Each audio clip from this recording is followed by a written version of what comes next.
Assalamualaikum warahmatullahi wabarakatuh. Perkenalkan, saya Anis Mariati. Kami dari kelompok 4 ingin memaparkan tentang materialitas dalam proses audit. Materialitas merupakan salah satu konsep penting dan mendasar di dalam pemeriksaan keuangan ketika melakukan perencanaan dan pelaksanaan audit. Berdasarkan penetapan tingkat materialitas dengan pertimbangan profesionalnya, auditor dapat mendeteksi apabila terjadi kekeliruan atau kecurangan yang terjadi di dalam laporan keuangan. Hal ini disebabkan penentuan materialitas akan mempengaruhi opini atas kewajaran suatu laporan keuangan. Audit merupakan suatu pemeriksaan dilakukan secara kritis dan sistematis oleh pihak yang independen terhadap laporan keuangan yang telah disusun oleh manajemen, beserta catatan-catatan pembukuan dan bukti-bukti pendukungnya, dengan tujuan untuk memberikan pendapat mengenai kewajaran laporan keuangan tersebut. Menurut SPAPSA, Seksi 312, materialitas adalah besarnya informasi akuntansi yang apabila terjadi penghilangan atau salah saji dilihat dari keadaan yang melingkupinya, mungkin dapat mengubah atau mempengaruhi pertimbangan orang yang meletakkan kepercayaan atas informasi tersebut. Materialitas dalam akuntansi adalah sesuatu yang relatif, nilai kuantitatif yang penting dalam beberapa informasi keuangan bagi para pemakai laporan keuangan dalam konteks pembuatan keputusan. Menurut Friskop 1970 dalam Hastuti dan kawan-kawan 2003, tujuan penetapan materialitas ini adalah untuk membantu auditor merencanakan pengumpulan bahan bukti yang cukup. Materialitas digunakan untuk membuat dan mengaudit laporan keuangan. Materialitas untuk laporan keuangan secara keseluruhan atau materialitas yang menyeluruh seringkali dijelaskan, misalnya dalam kerangka pelaporan keuangan. Materialitas merupakan satu di antara berbagai faktor yang mempengaruhi pertimbangan auditor tentang kuantitas atau kecukupan bukti audit. Semakin rendah tingkat materialitas, semakin besar jumlah bukti yang diperlukan. Semakin besar atau semakin signifikan suatu saldo akun, semakin banyak jumlah bukti yang diperlukan. Pertimbangan awal tingkat materialitas adalah jumlah maksimum salah saji dalam laporan keuangan yang menurut pendapat auditor tidak mempengaruhi pengambilan keputusan dari pemakai. Dalam perencanaan audit, auditor harus menentukan pertimbangan awal tingkat materialitas. Penentuan jumlah ini adalah salah satu keputusan terpenting yang diambil oleh auditor yang memerlukan pertimbangan profesional yang memadai. Selanjutnya akan dilanjutkan oleh teman saya. Di sini, saya akan menjelaskan tentang konsep-konsep materialitas. Konsep materialitas diterapkan oleh auditor pada tahap perencanaan dan pelaksanaan audit, serta pada saat mengevaluasi dampak kesalahan penyajian teridentifikasi dalam audit dan kesalahan penyajian yang tidak dikoreksi, jika ada, terhadap laporan keuangan, dan pada saat merumuskan opini di dalam laporan auditor.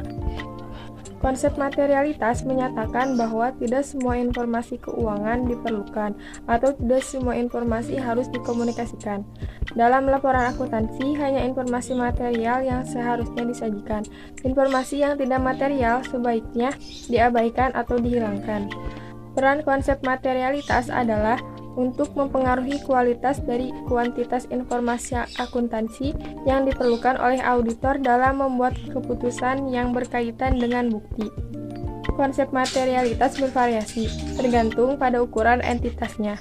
Contohnya, perusahaan besar dapat menganggap transaksi senilai 1 juta rupiah sebagai tidak material dalam proporsi terhadap total aktivitasnya. Tetapi nilai tersebut sangat material bagi perusahaan lainnya yang memiliki ukuran bisnisnya yang relatif kecil. Selanjutnya, digunakan 3 tingkatan materialitas dalam mempertimbangkan jenis laporan yang harus dibuat. Yang pertama, jumlah tidak material. Maksudnya, jika terjadi salah saji dalam laporan keuangan, tetapi cenderung tidak mempengaruhi keputusan pemakai laporan, salah saji tersebut dianggap tidak material. Dalam hal ini, pendapat wajar tanpa pengecualian dapat diberikan. Yang kedua, jumlahnya material tetapi tidak mengganggu laporan keuangan secara keseluruhan. Maksudnya, tingkat materialitas kedua terjadi jika salah saji di dalam laporan keuangan dapat mempengaruhi keputusan pemakai. tetapi keseluruhan laporan keuangan tersebut tersaji dengan benar, sehingga tetap berguna. Yang ketiga, jumlah sangat material atau pengaruhnya sangat meluas, sehingga kewajaran laporan keuangan secara keseluruhan diragukan. Maksudnya, tingkat materialitas tertinggi terjadi jika para pemakai dapat membuat keputusan yang salah jika mereka mengandalkan laporan keuangan secara keseluruhan dalam kondisi kesalahan sangat material. Auditor harus memberikan pernyataan, tidak memberikan pendapat atau pendapat tidak wajar, tergantung pada kondisi yang ada. Konsep materialitas pada dua tingkatan. Dalam merencanakan suatu audit, auditor harus menilai materialitas pada dua tingkat, yaitu yang pertama, tingkat laporan keuangan, karena pendapat auditor mengenai kewajaran meluas sampai laporan keuangan secara keseluruhan. Yang kedua, tingkat saldo akun, karena auditor menguji saldo akun dalam memperoleh kesimpulan keseluruhan atas kewajaran laporan keuangan. Yang ketiga, materialitas pada tingkat laporan keuangan. Materialitas laporan keuangan adalah salah saji agregat minimum dalam suatu laporan keuangan yang cukup penting untuk mencegah laporan disajikan secara wajar sesuai dengan prinsip-prinsip akuntansi yang berlaku umum. Yang keempat, materialitas pada tingkat saldo akun. Materialitas saldo akun adalah saji minimum yang dapat muncul dalam suatu saldo akun hingga dianggap mengandung salah saji material. Salah saji hingga tingkat tersebut dikenal sebagai salah saji yang tidak dapat ditolerir. Mengapa konsep materialitas itu penting? Konsep materialitas adalah fundamental. Itu mempengaruhi perusahaan untuk melaporkan apakah suatu transaksi sebagai item yang terpisah atau tidak. Materialitas bukanlah konsep absolut. Itu tergantung pada ukuran dan sifat suatu item dan keadaan khusus di mana ia muncul. Perusahaan harus secara terpisah melaporkan beberapa akun serupa. Jika mereka tidak penting, perusahaan dapat menggabungkannya menjadi satu akun. Salah saji material terjadi ketika informasi dalam laporan keuangan salah. Oleh karena itu, mempengaruhi keputusan ekonomi mereka yang bergantung pada laporan. Sebagai contoh, salah saji akun utang menyesatkan kreditor dalam menilai tingkat leverage perusahaan. Itu membuat mereka salah memutuskan apakah akan memperpanjang atau menarik kredit ke perusahaan. Hubungan antara materialitas, risiko audit, bukti audit. Yang pertama, jika auditor mempertahankan risiko audit konstan dan tingkat materialitas dikurangi, auditor harus menambah jumlah bukti audit yang dikumpulkan. Yang kedua, jika auditor mempertahankan tingkat materialitas konstan dan mengurangi jumlah bukti audit yang dikumpulkan, risiko audit menjadi meningkat. Yang ketiga, jika auditor menginginkan untuk mengurangi risiko audit, auditor dapat menempuh salah satu dari 3 cara berikut. Yang pertama, menambah tingkat materialitas, sementara itu mempertahankan jumlah bukti audit yang dikumpulkan. Kedua, menambah jumlah bukti audit yang dikumpulkan, sementara itu tingkat materialitas tetap dipertahankan. Ketiga, menambah sedikit jumlah bukti audit yang dikumpulkan dan tingkat materialitas secara bersama-sama. Di sini saya akan memaparkan materi selanjutnya, yaitu mengenai tahap-tahap dari materialitas dalam proses audit. Untuk menentukan nilai materialitas, seorang auditor bisa menggunakan metode kuantitatif atau kualitatif. Ketika menggunakan metode kuantitatif, ada beberapa tahapannya, yaitu yang pertama, menentukan nilai awal tingkat materialitas pada tahap perencanaan audit. Yang kedua, pertimbangkan nilai materialitas yang lebih besar pada beberapa akun atau item transaksi. Yang ketiga, mengestimasi total agregat kesalahan saji yang timbul.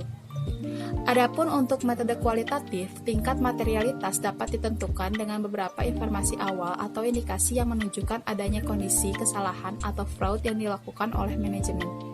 Selanjutnya, pembahasan mengenai penerapan materialitas pada tahapan perencanaan. Dalam hal ini, auditor biasanya menentukan tingkat materialitas pada tahap awal audit, khususnya pada tahapan perencanaan audit berdasarkan draft laporan keuangan yang diberikan oleh klien.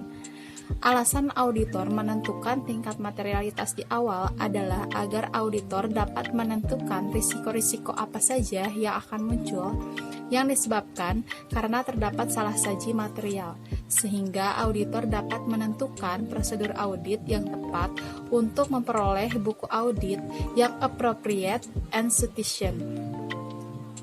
Pembahasan yang terakhir yaitu mengenai tahapan dalam penerapan materialitas. Adapun tahapan dalam penerapan materialitas adalah sebagai berikut.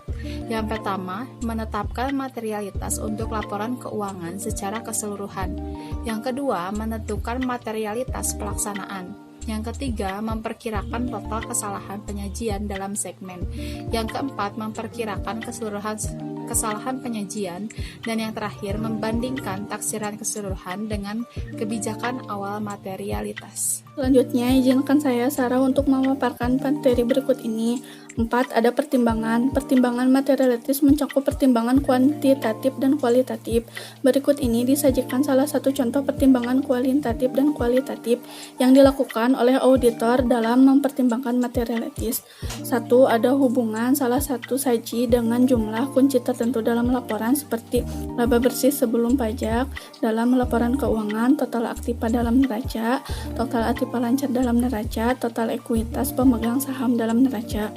2. Faktor kualitatif seperti kemungkinan terjadinya pembayaran yang melanggar hukum, kemungkinan terjadinya kecurangan, syarat tercantum dalam perjanjian penarikan kredit dari bank yang mengharuskan klien untuk mempertahankan beberapa rasio keuangan pada tingkat minimum tertentu, adanya gangguan dalam tren laba, sikap manajemen terhadap integrasi laporan keuangan. Terdapat beberapa faktor yang mempengaruhi auditor dalam melakukan pertimbangan materialitas awal dalam laporan keuangan. Hal-hal yang sangat penting untuk diperhatikan dalam konsep materialitas adalah sebagai berikut. 1. Materialitas merupakan konsep relatif bukan absolut. Sebuah salah satu saji dalam besaran tertentu dapat menjadi materialitas bagi suatu perusahaan kecil. Sebaliknya, dengan jumlah salah saji yang sama dapat menjadi tidak materialitas bagi perusahaan yang besar. Dan 2. Dibutuhkan dasar mengevaluasi materialitas. Beberapa perusahaan menggunakan dasar utama yang berbeda karena laba bersih seringkali naik turun secara signifikan dari tahun ke tahun, sehingga tidak dapat memberikan dasar yang stabil atau ketika etisnya dalam suatu perusahaan nirlaba. Dan menurut Skotjo 2011, ada beberapa faktor yang menjadi pertimbangan dalam menentukan materialitas adalah 1. Jenis perusahaan, dalam kurung perusahaan jasa, dagang, dan industri. 2. Besar kecil perusahaan. 3. Hasil audit sebelumnya jika ada. 4. Laba bersih sebelum pajak penjualan bersih, laba kotor, total aset, dan aset bersih. Materialitas juga dapat dibedakan menjadi 2 golongan. 1. Materialitas pada tingkat laporan keuangan dan materialitas pada tingkat saldo akun. Laporan keuangan mengandung salah satu saji material jika laporan tersebut berisi kekeliruan atau kecurangan yang dampaknya secara individual atau gabungan merupakan materialitas pada tingkat laporan keuangan. Sedangkan materialitas pada tingkat saldo akun, dalam mempertimbangkan materialitas pada tingkat saldo akun, auditor harus mempertimbangkan hubungan antara materialitas tersebut dengan materialitas laporan keuangan guna mendeteksi salah satu saji yang memungkinkan tidak minoritas secara individual. Adapun aplikasi materialitas dalam auditing atau manfaat materialitas dalam mengaudit, menurut Skotjo 2011, audit dirancang dan dilaksanakan untuk mengungkap salah saji material. Pendapat auditor dibatasi pada informasi yang material dalam segala hal yang material. Auditor perlu menentukan materialitas dari salah saji informasi akuntansi. dan semakin rendah materialisasinya yang ditentukan, semakin banyak bukti yang harus dikumpulkan. Kesimpulannya, materialitas adalah besarnya salah saji yang dapat mempengaruhi keputusan pemakai informasi. Standar auditing seksi 312, resiko audit dan materialitas dalam pelaksanaan audit, mengharuskan auditor untuk mempertimbangkan materialitas dalam perencanaan audit dan pengevaluasian akhir. Apakah laporan keuangan secara keseluruhan disajikan secara wajar sesuai prinsip akuntansi yang berlaku umum. Konsep materialitas diterapkan oleh auditor pada tahap perencanaan dan pelaksanaan audit serta pada saat mengevaluasi dampak kesalahan penyajian yang teridentifikasi dalam audit dan kesalahan penyajian yang tidak dikoreksi jika ada terhadap laporan keuangan dan pada saat merumuskan opini dalam laporan auditor. Tahap dalam penerapan materialitas adalah sebagai berikut. Yang pertama, menetapkan materialitas untuk laporan keuangan secara keseluruhan. Yang kedua, menentukan materialitas pelaksanaan. Yang ketiga, memperkirakan total kesalahan penyajian dalam segmen. Yang keempat, memperkirakan keseluruhan kesalahan penyajian. Pertimbangan materialitas mencakup pertimbangan kuantitatif dan kualitatif. Pertimbangan kuantitatif berkaitan dengan hubungan salah saji dengan jumlah kunci tertentu dalam laporan keuangan. Pertimbangan kualitatif yaitu berkaitan dengan penyebab salah saji.